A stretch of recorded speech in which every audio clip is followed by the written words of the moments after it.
Mga hindi pa nakakakita ng bulaklak ng staining nettle o kung tawagin ay lipang aso, ito mga kabayan, kita ninyo, kapag ito nag-sprout, natuyo at sumabog, ito ay napakarami na ng kanyang magiging sibol o binhi dito sa palibot ng kanyang puno. At ito mga kabayan, ay huwag na huwag yung idadaite sa inyong kamay dito sa gantong braso at napakakati, parang katumbas ito yung alingatong. Yan mga kabayan.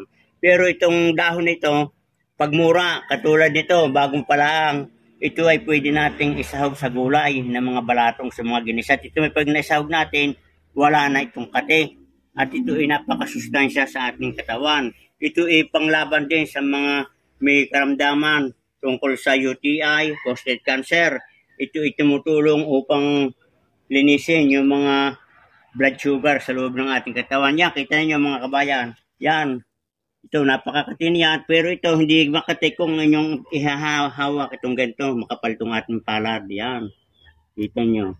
Halos nakakahalintulad ang bulaklak ng uray. Yung matinik, kung tawagin, yung hindi naman yung isang kulitis. Yung kulitis, walang tinik yan. Ito, kita nyo mga kabayan. Yan.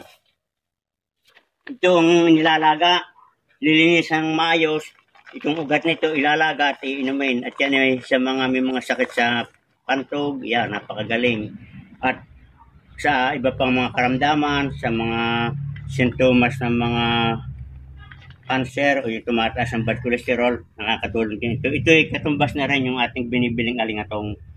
Yan. So yan mga kabayan, kita na ninyo at kayo hindi na maliligaw sa puno ng stinging nettle. Napakaganda at malusog at tag-ulan. Tingnan yung dahon. Yan, ito pagka nakalipas ito ng pamumulaklak, marami din yung tutubo. Yan, good luck and good health at naway may natutunan kayo sa halamang stinging nettle.